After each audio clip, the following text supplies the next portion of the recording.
La paix a apporté le dossier de reconnaissance de la race, hein, et grâce aux travaux du CIRAD, on a pu produire des connaissances pour justement obtenir cette reconnaissance. Cette reconnaissance, c'est à montrer que c'est un patrimoine qui est en train de se perdre, qu'on est aujourd'hui dans une situation d'urgence, et le fait d'être reconnu comme race menacée et d'extinction, de disparition, ça doit permettre aux éleveurs d'obtenir des aides spécifiques qui leur permettront de pérenniser leur élevage et de tenter d'augmenter les effectifs et pour sortir à plus ou moins long terme de ce statut de race menacée. On est arrivé là parce que c'est toujours, j'ai envie de dire, le goût pour l'exotisme, mais c'est aussi parce que on cherche la productivité dans les systèmes d'élevage. Et donc forcément, on va choisir des races plus standardisées,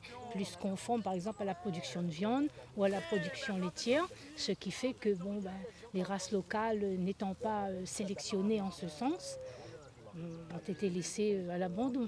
Oui, voilà, le problème majeur des éleveurs de Moka, c'est d'avoir accès à du foncier. Et il y a de moins en moins de foncier agricole disponible à La Réunion.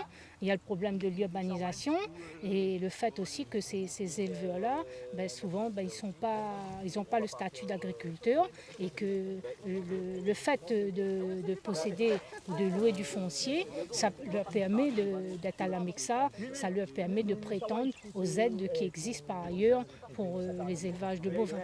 Alors c'est une race rustique qui va pouvoir se satisfaire de fourrage ligneux, de fourrage de mauvaise qualité, on va dire nutritive.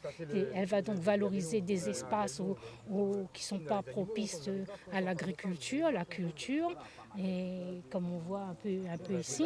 Et c'est surtout qu'on lui trouve maintenant un nouvel usage pour la valoriser, qui est sa présence dans des systèmes agroécologiques.